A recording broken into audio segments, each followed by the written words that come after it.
This is Trabr. We're creating the technology and the ecosystem for everything building. We're creating a market network which boasts a marketplace and a mobile-first, cloud-based suite of project control tools for builders, consumers, trades, suppliers, for everybody. All on a smartphone, all remote, all mobile, all for building. This is Trabr, and this is a building conversation. So good afternoon, this is Tony Huxley from Trabr Limited. I'm delighted to welcome you today, and I'm joined by Blandin De Chalin from BDC Building Services. G'day, Brett. G'day, how are you? I'm really good. Thanks for joining us. I appreciate you making the time to do so today. Not a problem. So listen, let me turn to another issue. It's, where are we? It's just September now in 2020. And I guess, it wouldn't matter how creative you were. You couldn't have written a script for this year, even if you'd tried. No. So how's your business in BDC today compared to, say, this time last year? How much sort of impact has it had on your life and your operations? Life, other than the wife and her change of direction with career, mine has been pretty well underailed. We've had some slop-ups with deliveries and things like that, especially things from out of state, supply overseas. chain issues. Yep.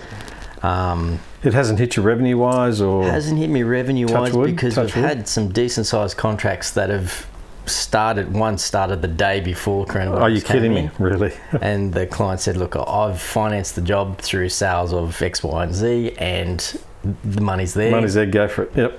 Relax. Happy days. Yeah. Yep. No problem. Nothing's by bank." I said, "Appreciate you telling me that. Yeah. Fantastic." And Breathed a sigh of relief, no doubt. big sigh of relief and move forward. Yeah. I have so we finished one contract, started that just as coronavirus started. I still have a few contracts coming in. Yep. I've had a lot of people inquire, so nothing has died off on my part. Touch wood. Moving Touch forward. wood. Yep. Just yet. So Your pipeline's looking good without prying too much? correct. I have had a lot of contracts ring that go, "Brett, do you have some work for us? Can you, I think especially the electrical trade and the plumbing trade, where they do a lot of commercial, a lot of things through real estates and things like that, rental properties, they've definitely dropped out. Yep. Definitely, because they've said, "Look, can we come in? Can we do X, Y, Z?" And I'm, for me, happy days. Yeah. I need you all the time anyway, so it's worked better for me in that regard. That's about it. Other than the deliveries are a bit slow, that's fine. So is that more supply chain stuff, with stuff coming from offshore, for example? Supply or is chain, it... Timbers seems to be... I spoke to a couple of the suppliers, Timbers, and they said we've got 6 to 12 months of material in Australia that we don't need to either get from New Zealand or... I was going to say, most timber comes from New Zealand for us. Not that we know that, but anyway. Exactly. So they said, "No, we're fine for that. That's good." Yep. Tiles and things like that, which I tend to get the clients to organise those things. They've had some issues getting tiles that they want.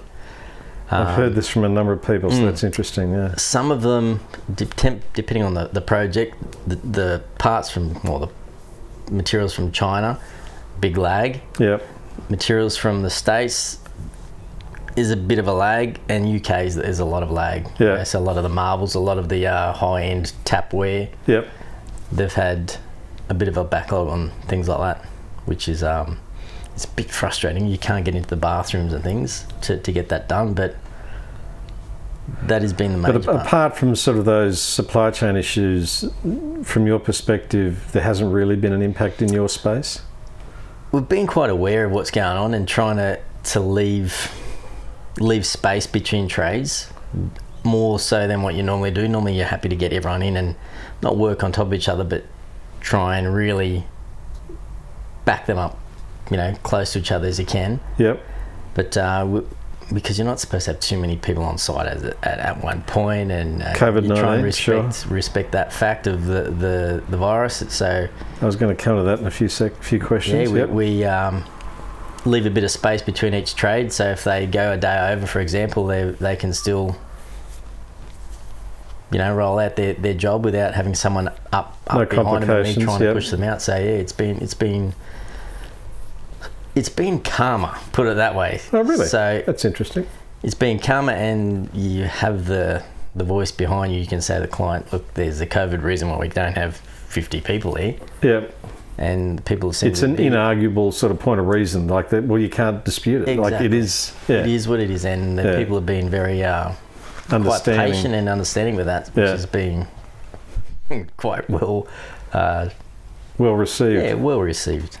So on that, well, you brought it up. So while we're on the COVID-19 issue, generally, do you think that the industry's been reacting to COVID-19 well, or I mean, you've indicated that clients have been understanding of it, which is obviously great. But how do you see, from your perspective, the industry sort of responding to it? Oh, I think the industry's, and all the protocols that exist around it. I think our industry's done very good, and has been and has to be very has to be on top of it, because timber yards, if someone in the local timber yard gets COVID, for example, the virus, shuts that.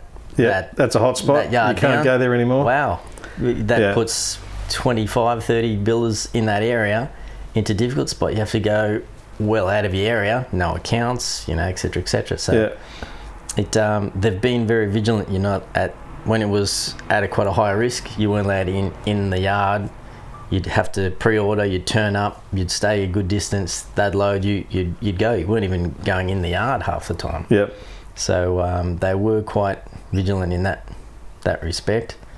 Well, that's certainly all I've seen anywhere else. So it's reassuring to hear that you're thinking that and seeing that. Bunnings, if I'm allowed to say Bunnings, but going to Bunnings, the lineups have been a bit difficult, and getting into there, if you're not organised and getting there early, then once again, when there was quite a high risk time, getting into Bunnings is difficult, getting through and out. Otherwise, you're at the boom gate at 5:30. Yeah, in the trade lane, which was what you generally had to do. Exactly. Yeah. And then if you had to go for it for some reason, because you missed the COVID, the reminder in your head, you'd go there at 10 o'clock and just go, oh goodness me, it's a nightmare. Line up for an hour and a half. It took me an hour and a half to get into one day lining up. Went in, and then I came back out, and one of the boys with me goes, can you get... Oh no, you had to go back in. So it was another hour. It was half a day done. Yeah, so I was done. But I think the industry's done pretty well. I think they've done pretty well, and I think the fact that because you don't have too many people on site at a particular time, they're not too close. Touch wood, no one has had the virus, so it's been all right. Yeah, well, I guess that's also in part a function of we're in New South Wales. Obviously, if we'd been in Melbourne, it'd be a slightly different story today. The controls or the restrictions on their workplaces down there, residentially and commercially, are much more rigid than what they are here. But the simple fact exists, as you're indicating, that people are adhering to those protocols and saying, well, no, we can't have 7 guys on site, we can only do 4. Yep. And then sequence your trades behind each other rather than having them climbing over each other as might normally be the case. But more so deliveries, you get more deliveries rather than going to get something, so you're forced to be a bit more organised. Yep. Get your deliveries in. You generally work with the same crew of blokes, so they're there, the delivery comes in, they drop it, they go.